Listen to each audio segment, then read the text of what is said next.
സാറേ, ഭാരതാംബ ഇപ്പോഴത്തെ പ്രധാന ചർച്ചാ വിഷയമാണ്. ഭാരതാംബയും ദേശീയ പതാകയും കൂടി ആയാൽ ഓക്കെയാണ്. പക്ഷേ ഭാരതാംബയും കാവ്യയും കൂടി വന്നാൽ ഒരുപാട് പേർക്ക് വലിയ കുഴപ്പങ്ങളാണ്. എന്തായിരിക്കും പ്രശ്നം?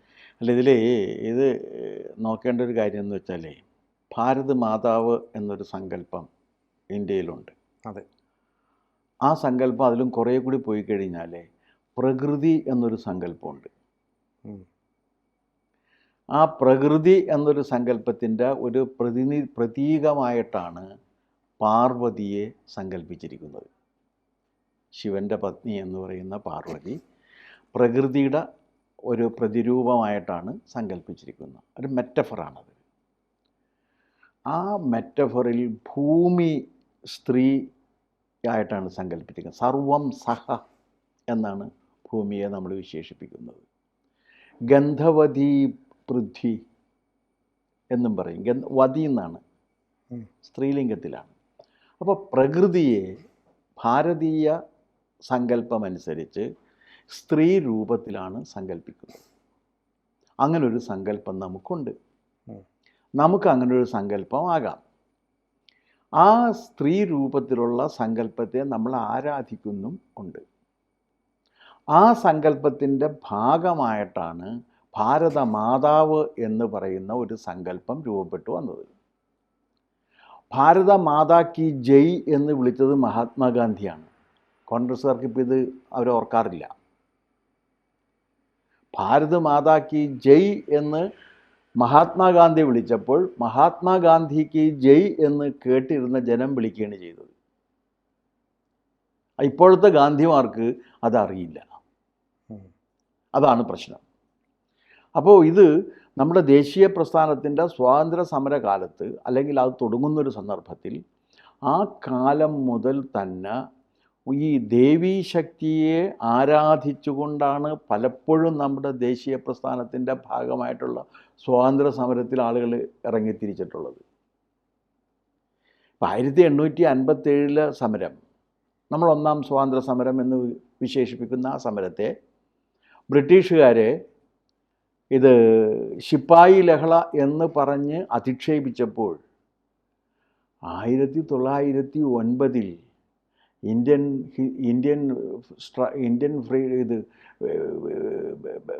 റവല്യൂഷണറി സ്ട്രഗിൾ എന്ന് പറഞ്ഞ് അതിനെ ഡിഫെൻഡ് ചെയ്തുകൊണ്ട് പുസ്തകം എഴുതിയ ആളാണ് സവർക്കർ. ഇത് ഓർക്കാറില്ല, 9ലാണ്. അന്ന് ഗാന്ധി ചിത്രത്തിലില്ല. ഇന്ത്യയുടെ വിപ്ലവ സമരമാണ് ഈ നടന്നത് എന്നും ഇതിനെ ശിപായി ലഹള എന്ന് പറഞ്ഞ് ആക്ഷേപിക്കുന്നത് ശരിയല്ല എന്നും പറഞ്ഞുകൊണ്ട് ഇംഗ്ലീഷിൽ പുസ്തകം എഴുതി ബ്രിട്ടീഷുകാരെ നേരിട്ട ആളാണ് സവർക്കർ. പക്ഷേ സവർക്കറെ ഇപ്പം അവതരിപ്പിക്കുന്നത് സവർക്കർക്ക് മറ്റേ കാല് നക്കി എന്നൊക്കെ പറഞ്ഞിട്ടാണ്. 2 കേസ് ഇരട്ട ജീവപര്യന്തം 50 കൊല്ലം കഠിന തടവിന് ശിക്ഷിക്കപ്പെട്ട ആളാണ് വിപ്ലവ പ്രവർത്തനത്തിൽ ഏർപ്പെട്ടതിൻ്റെ പേരിൽ സവർക്കർ. 13 കൊല്ലം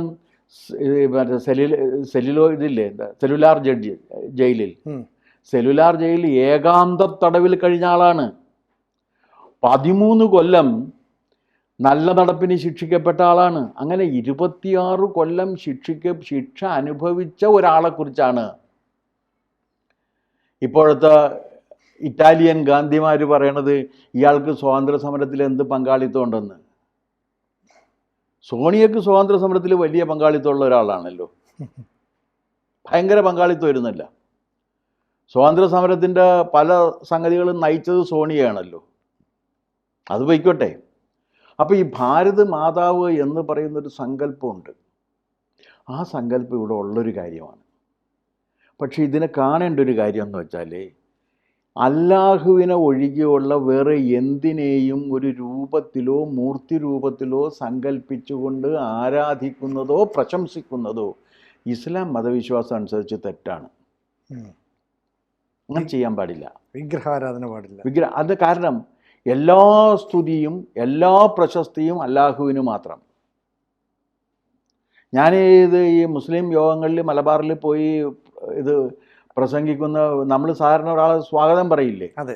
സ്വാഗതം പറയുമ്പോൾ അവരുടെ മലബാറിലുള്ള മുസ്ലിങ്ങളുടെ യോഗത്തിൽ സ്വാഗതം പറയുന്ന ആൾക്ക് കൈയടിക്കില്ല. ഞാൻ തമാശ പറഞ്ഞല്ല, ഞാൻ ഈ മുസ്ലിം ലീഗിൻ്റെയൊക്കെ ഒരുപാട് യോഗങ്ങളിൽ പോയി പ്രസംഗിച്ചിട്ടുണ്ട്. തിരൂരും താനൂരും കൊണ്ടോട്ടി അടക്കമുള്ള എല്ലാ പ്രദേശങ്ങളിലുമായിട്ട്. അപ്പോൾ അവിടെ കൈയടിക്കില്ല. അപ്പം ഞാൻ ET മുഹമ്മദ് ബഷീറിനോട് ചോദിച്ചു, ഞാൻ പറഞ്ഞു ഇവരെന്താണ് എൻ്റെ പേര് പറഞ്ഞപ്പോൾ കൈയടിച്ചില്ലല്ലോ എന്ന് പറഞ്ഞപ്പോൾ പറഞ്ഞു നിങ്ങളുടെ പേരെന്നല്ല, ആരുടെ പേരിനും കൈയടിക്കില്ല. കാരണം അത് ഞങ്ങളുടെ ഒരു വിശ്വാസം അനുസരിച്ചിട്ട് പ്രശംസ എന്ന് പറഞ്ഞാൽ മനുഷ്യർക്ക് കൊടുക്കേണ്ടതല്ല, മനുഷ്യർ പ്രശംസ അർഹിക്കുന്നില്ല, പ്രശംസ അർഹിക്കുന്നത് മുഴുവനും അല്ലാഹുവാണ് എന്നാണ് ഞങ്ങളുടെ വിശ്വാസം എന്ന് എൻ്റെ അടുത്ത് പറഞ്ഞിട്ടുള്ള ET മുഹമ്മദ് ബഷീറാണ്. അപ്പോൾ ഇങ്ങനെ ഒരു രൂപത്തിൽ രാജ്യത്തെ സങ്കല്പിച്ചുകൊണ്ട് ആ രാജ്യത്തെ ആരാധിക്കുകയും ഭാരതാംബ എന്ന് വിശേഷിപ്പിക്കുകയും ചെയ്യുന്നതിനെ എതിർക്കുന്നത് ഇസ്ലാം മതമാണ്. ആ ഇസ്ലാം മതത്തിൻ്റെ തീവ്രവാദികളെ പ്രീണിപ്പിക്കുന്നതിന് വേണ്ടിയാണ് LDFും UDFും ഭാരതാംബക്കെതിരെ നിൽക്കുന്നത്. ഇതാണ് ഇതിൻ്റെ മൂല കാരണം. ഇസ്ലാം മതത്തെ പ്രീണിപ്പിക്കണം, അതിന് ഭാരതാംബയെ എതിർത്തേ പറ്റൂ. അതുകൊണ്ട് ഭാരതത്തിന് ഒരു സ്ത്രീ സങ്കല്പം കൊടുത്തിട്ട്, നമുക്കങ്ങനെയല്ല, നമുക്കിവിടെ സങ്കല്പമുണ്ട്, പ്രകൃതിയാണ്. അതിനെയാണ് നമ്മൾ ആ പ്രകൃതിയുടെ ഒരു മെറ്റഫറായിട്ടാണ് ഈ കാളിദാസനെ പോലെയുള്ളവർ പാർവതിയെ സങ്കല്പിച്ചിട്ടുള്ളത്. ഒരു പാട്ട് തന്നെ ഇല്ലേ, പ്രകൃതി പാർവതി എന്ന് പറഞ്ഞിട്ട്, കേട്ടിട്ടുണ്ടാവും. അതങ്ങനെ വന്നതാണ്. അപ്പോൾ ഈ ഒരു സങ്കല്പത്തിൽ നിന്ന് രൂപപ്പെട്ടു വന്ന് നമുക്ക് പ്രകൃതി മാതാവാണ്, നമുക്ക് ഭൂമി മാതാവാണ്, ഈ ഭാരതഭൂമിയും നമുക്ക് മാതാവാണ്. അതാണ് ഭാരത മാതാ കി ജയ് എന്ന് പറഞ്ഞുകൊണ്ടാണ് ഇന്ത്യയിലെ സ്വാതന്ത്ര്യ സമര പ്രസ്ഥാനത്തെ മഹാത്മാഗാന്ധിയെ പോലുള്ളവർ നയിച്ചത്. അങ്ങനെ പറഞ്ഞ സമയത്ത് കേട്ടിരുന്ന ജനമാണ് മഹാത്മാഗാന്ധിക്ക് ജയ് എന്ന് പറഞ്ഞത്. മഹാത്മാഗാന്ധിക്ക് ജയ് എന്നൊരു കാര്യം മഹാത്മാഗാന്ധി ഒരിക്കലും പറഞ്ഞിട്ടില്ല. എനിക്ക് ജയ് വിളിക്കുക, എനിക്ക് ജയ് വിളിക്കുന്ന ഇപ്പോഴത്തെ നേതാക്കളാണ് പറയുന്നത്. അന്നങ്ങനെ ആരും പറയുമായിരുന്നില്ല. ഇനി അടുത്തത് എന്താണ്? ഇനി ഭാരതാംബ വേണമെങ്കിൽ ആയിക്കോട്ടെ, കാവി പറ്റില്ല എന്നാണ് പറയുന്നത്. എന്താ കാവിയുടെ കുഴപ്പം? കാവി സന്യാസത്തിൻ്റെ നിറമാണ്. അത് കാഷായത്തിൽ നിന്ന് കാഷായം കാവി സന്യാസത്തിൻ്റെ നിറമാണ്. എന്താ സന്യാസം എന്ന് പറഞ്ഞാൽ? സമ്യക്കായി ത്യജിക്കുന്നതാണ് സന്യാസം. ഈ പ്രപഞ്ചത്തിൽ നിന്ന് തനിക്ക് എടുക്കാൻ കഴിയുന്നതിൻ്റെ ഏറ്റവും കുറച്ചെടുക്കുകയും തനിക്ക് കൊടുക്കാൻ കഴിയാവുന്നതിൻ്റെ പരമാവധി കൊടുക്കുകയും ചെയ്യുന്നതാണ് സന്യാസം. അധികാരം, പണം, പദവി, യശസ് എന്നീ ലോകഭോഗങ്ങൾ കൈയടക്കി വെക്കാനുള്ള ആർത്തിയെ തടഞ്ഞു നിർത്തുന്നതാണ് കാഷായം അഥവാ കാവി. അതിനെ തടഞ്ഞു നിർത്തണം എന്നുള്ളതാണ്. ഭാരതാംബയുടെ കയ്യിൽ കാവിക്കൊടി വന്നതിൻ്റെ കാരണം ഈ മഹാരാജ്യത്തെ നിയന്ത്രിക്കുന്ന ധാർമ്മിക ബോധം, ധർമ്മബോധം, ആ ധർമ്മബോധം നിങ്ങളോട് പറയുന്നത് അധികാരം, പണം, പദവി, യശസ് എന്നീ ലോകഭോഗങ്ങളോട് സന്യാസിയെപ്പോലെ നിങ്ങൾ പെരുമാറണം എന്നാണ്. നിങ്ങളതിൻ്റെ മിതവ്യയം ശീലിക്കണം. അധികാരത്തിൻ്റെ മിതവ്യയമാണ് ജനാധിപത്യം. അതിവ്യയം വന്നു കഴിഞ്ഞാൽ ഏകാധിപത്യമായി, അവ്യയം വന്നു കഴിഞ്ഞാൽ അരാജകത്വമായി. അതിൻ്റെ മിതവ്യയമാണ് ജനാധിപത്യം. അതുകൊണ്ടാണ് ഗാന്ധിയോട് ചോദിച്ച് ഏതാണ് ഏറ്റവും നല്ല ഗവൺമെൻറ് എന്ന് ചോദിച്ചപ്പോൾ ഗാന്ധി പറഞ്ഞത് എന്താണ്? The government that governs the least. ഏറ്റവും കുറവ് ഭരിക്കുക, അതാണ് നല്ല ഗവൺമെൻറ്. അതാണ് നല്ല ഗവൺമെൻറ്. അതാണ് മോദി പറയുന്നത്. ലെസ് ഗവേണൻസ് എന്നുള്ള സങ്കല്പം അങ്ങനെയാണ് വരുന്നത്. ഏറ്റവും കുറവ് ഭരിക്കുക, അത് ജനാധിപത്യത്തിൻ്റെ രീതിയാണ്. ആ ജനാധിപത്യത്തിൻ്റെ രീതിയിൽ വരുമ്പോൾ എല്ലാ മനുഷ്യരും ഈ അധികാരത്തിൻ്റെ, സമ്പത്തിൻ്റെ അതിവ്യയം പാടില്ല. സമ്പത്ത് വാരിക്കൂട്ടി വെക്കരുത്. വാരിക്കൂട്ടി വെച്ച് കഴിഞ്ഞാൽ ക്യാപിറ്റലിസമാണ് വരിക. അതിന് അവസാനമില്ല. ഇതിനോടുള്ള ആസക്തി തീർത്താൽ തീരില്ല.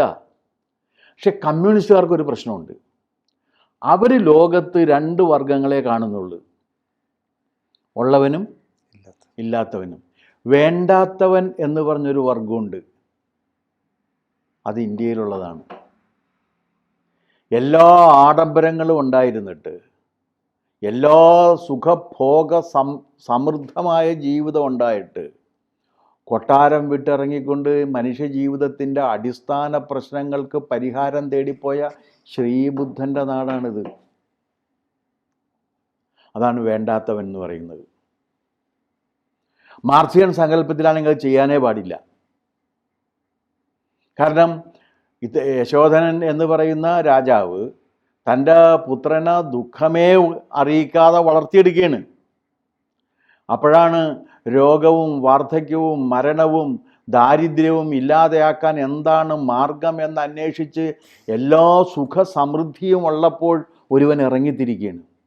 അതാണ് കാവി, അതാണ് സന്യാസം. അതിൻ്റെ നിറമാണത്. അത് ഈ മഹാരാജ്യത്തിന് മാത്രമേ പറയാൻ കഴിയൂ. ആ സമയത്ത് ഗ്രീസിൻ്റെ കഥ എങ്ങനെയാണ്? ഗ്രീസിൻ്റെ കഥ എന്ന് പറയുന്നത് അലക്സാണ്ടർ ലോകം മുഴുവൻ കീഴടക്കാൻ ഇറങ്ങിത്തിരിക്കുകയാണ്. കാഷായം സംസ്കാരം, കാവ്യ സംസ്കാരം പറയുന്നത് നീ നിന്നെ കീഴടക്കാനാണ്. നീ നിന്നെ കീഴടക്കി കഴിഞ്ഞാൽ നീ ലോകത്തെ കീഴടക്കി എന്നാണ്. മറ്റവിടെ അങ്ങനെയല്ല. അലക്സാണ്ടർ മഹാനായത് ലോകം മുഴുവൻ കീഴടക്കാൻ ഇറങ്ങി എന്നുള്ളതാണ്. ലോകം മുഴുവൻ കീഴടക്കലല്ല, നീ നിന്നെ കീഴടക്കണം എന്നുള്ളതാണ്. അതാണ് കാവ്യ സംസ്കാരം. അത് കമ്മ്യൂണിസ്റ്റുകാർക്ക് മനസ്സിലാകില്ല എന്നുള്ള കാര്യം സത്യമാണ്. കാരണം അവർക്ക് രണ്ട് വിഭാഗങ്ങളുള്ളൂ, ഉള്ളവനും ഇല്ലാത്തവനും. ഈ വേണ്ടാത്തവൻ എന്നൊരു വിഭാഗമുണ്ട് ഇവിടെ. ആ വേണ്ടാത്തവൻ എന്ന് പറയുന്ന വിഭാഗത്തിൻ്റെ ഏറ്റവും നല്ല ഉദാഹരണമാണ് ശ്രീബുദ്ധൻ. ശ്രീബുദ്ധൻ ഇന്ത്യക്കാരനാണെന്ന് ആ കാര്യത്തിൽ സംശയം ഉണ്ടാവില്ലല്ലോ. അല്ലെ, ചിലപ്പോൾ ഇനിയിപ്പോൾ MA ബേബി ചിലപ്പോൾ ശ്രീബുദ്ധൻ ഇന്ത്യക്കാരനല്ല, മറ്റേ റഷ്യയിൽ ജനിച്ചാണെന്ന് പറഞ്ഞുകൂടായില്ല. കാരണം അദ്ദേഹം എല്ലാ വിഷയങ്ങളും അറിയാവുന്ന ഒരു മഹാപണ്ഡിതനായ സ്ഥിതിക്ക് ചിലപ്പോൾ അദ്ദേഹത്തിന് ആ വിഷയവും നിശ്ചയം ഉണ്ടാകും. അങ്ങനെയാണല്ലോ ഇപ്പോൾ രണ്ട് പണ്ഡിതന്മാരാണ് മാർക്സിസ്റ്റ് പാർട്ടിയെ നയിക്കുന്നത്. കേന്ദ്രത്തിൽ അഖിലേന്ത്യാ അടിസ്ഥാനത്തിൽ MA ബേബിയും സംസ്ഥാന അടിസ്ഥാനത്തിൽ ഗോവിന്ദനും. ഈ രണ്ടുപേരും കൂടി പറഞ്ഞ് സിദ്ധാന്തം പറഞ്ഞ് അതെങ്ങനെ ചെല്ലുമെന്ന് അറിയില്ല.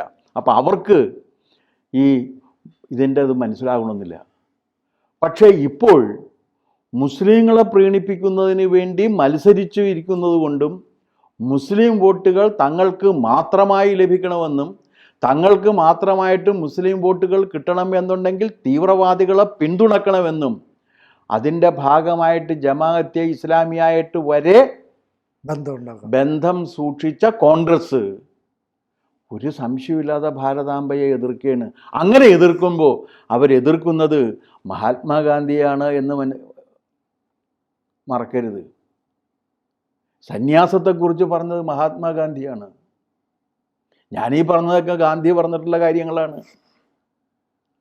പക്ഷേ ഗാന്ധി എന്ന് പറഞ്ഞാൽ ഇറ്റാലിയൻ ഗാന്ധിയും പിന്നെ അവരുടെ മകൻ ഗാന്ധിയും മകൾ ഗാന്ധിയുമാണ് എന്ന് ധരിച്ചിരിക്കുന്ന ഒരു വിഭാഗം കോൺഗ്രസ്സിലുള്ളപ്പോൾ അവർക്കിത് മനസ്സിലാകില്ല. അതുകൊണ്ട് അവരും എതിരാണ്. അതല്ല ഇതിൻ്റെ അവസ്ഥ. ഇതൊരു ജീവിതത്തോടുള്ള അടിസ്ഥാനപരമായ സമീപനത്തിൻ്റെ കാര്യമാണ്. നിങ്ങൾ എങ്ങനെയാണ് മാർക്സിസം വെച്ചിട്ട് ബുദ്ധനെ ഇൻ്റർപ്രറ്റ് ചെയ്യുന്നത്? എങ്ങനെ ഇൻ്റർപ്രറ്റ് ചെയ്യും ബുദ്ധനെ? പോകേണ്ട വല്ല കാര്യമുണ്ട്. പരമസുന്ദരിയായ ഭാര്യ. അപ്പോൾ ഭോഗങ്ങൾക്ക് നടുക്ക് നിന്നുകൊണ്ടാണ് ലോകത്തെ ദുഃഖത്തിലാഴ്ത്തുന്ന, ലോകത്തിൻ്റെ ദുഃഖങ്ങൾ എയ്ത് വീഴ്ത്താനുള്ള മാർഗമന്വേഷിച്ച് ഇറങ്ങിത്തിരിക്കുന്നവൻ മുഴുവൻ ഉപേക്ഷിക്കണം. കൊട്ടാരം വിട്ടിറങ്ങിത്തിരിക്കുകയാണ് ഒരു രാജകുമാരൻ. ഇവിടെ ഏതെങ്കിലും ഉള്ള ഭൂമിയൊക്കെ നോക്കി സുഖമായിട്ട് വെടിവട്ടം കൂടി നേരം പോക്കുമായി നസ്യം പറഞ്ഞ് ഇരിക്കാവുന്ന സന്ദർഭം ഉണ്ടായിട്ടാണ് ഒരു നമ്പൂരി കാൽനടയായിട്ട് ഇന്ത്യയുടെ നാനാഭാഗങ്ങളിലും സഞ്ചരിച്ചുകൊണ്ട് ഈ മഹാരാജ്യത്തിൻ്റെ സംസ്കാരത്തിന് ഏകീഭാവം ഉണ്ടാക്കുന്നതിന് വേണ്ടി പ്രവർത്തിച്ച 4 മഠങ്ങൾ സ്ഥാപിച്ച ശ്രീശങ്കരൻ. അവരൊക്കെ സന്യാസിമാരാണ്. ആ സന്യാസ സംസ്കാരത്തെയാണ് കാവി പ്രതിനിധാനം ചെയ്യുന്നത്. അതിനെ എതിർക്കുക എന്ന് പറഞ്ഞാൽ ആർത്തിക്ക് വളം വെച്ചു കൊടുക്കുക എന്നാണ് അർത്ഥം. ആർത്തിയല്ല ഇത്. കാരണം ഗാന്ധി തന്നെ പറഞ്ഞിട്ടുണ്ട്, nature provides everything to meet the need of all, nothing to meet the greed of even one. എല്ലാവരുടെ ആവശ്യങ്ങൾക്കുള്ളത് പ്രപഞ്ചത്തിലുണ്ട്, ഒരുത്തൻ്റെ പോലും ആർത്തി തീർക്കാനുള്ളത് പ്രപഞ്ചത്തിലില്ല. ആ ആർത്തിക്കെതിരെയുള്ള ഒരു ഒരു ഒരു മെറ്റഫറാണ് കാവ്യ. അതിനെ വേണ്ട എന്നാണ് പറയുന്നത്. എന്തൊരു ഇവരെന്താ കാവ്യ മുഴുവൻ ഇവർ RSSന് കൊടുക്കുകയാണ്. ഇനി RSS കാവ്യ ഉപയോഗിക്കുന്നതുകൊണ്ട് ഞങ്ങൾ ഉപയോഗിക്കുന്നില്ല എന്നാണ് വാദം എന്ന് വെക്ക്. നമുക്ക് ആ വാദം അംഗീകരിക്കാൻ പറ്റുമോ? കള്ളന്മാരും കൊലപാതകികളും കൊള്ളക്കാരും മരുന്ന് ഉപയോഗിക്കുന്നതുകൊണ്ട് ഞാൻ മരുന്ന് ഉപയോഗിക്കില്ല എന്ന് പറയാൻ പറ്റുമോ? കള്ളന്മാരും കൊള്ളക്കാരും കൊലപാതകികളും പിടിച്ചുപറിക്കാരും എല്ലാം വസ്ത്രം ഉപയോഗിക്കുന്നതുകൊണ്ട് ഞാൻ വസ്ത്രം ഉപയോഗിക്കില്ല എന്ന് ആരെങ്കിലും പറയുക? ആരുപയോഗിക്കുന്നു എന്നുള്ളതല്ലല്ലോ, എങ്ങനെ ഉപയോഗിക്കുന്നു എന്നുള്ളതാണ്. അപ്പോൾ അതുകൊണ്ട് ഇവരെ സംബന്ധിച്ചിടത്തോളം എന്താണ് കാവ്യ എന്നുള്ളത് അറിയാഞ്ഞിട്ടാണോ എന്നെനിക്കറിയില്ല. അറിയാഞ്ഞിട്ടാണെങ്കിൽ അത് ക്ഷമിക്കാവുന്നതാണ്. അറിഞ്ഞിട്ടും പറയുകയാണെങ്കിൽ അത് അക്ഷന്തവ്യമാണ് എന്ന് മാത്രമേ എനിക്ക് പറയാനുള്ളൂ. കൂടുതൽ വാർത്തകളും വിശേഷങ്ങളും നിങ്ങളിലേക്ക് എത്താൻ ABC മലയാളം സബ്സ്ക്രൈബ് ചെയ്യുക, ബെൽ ബട്ടണും അമർത്തുക.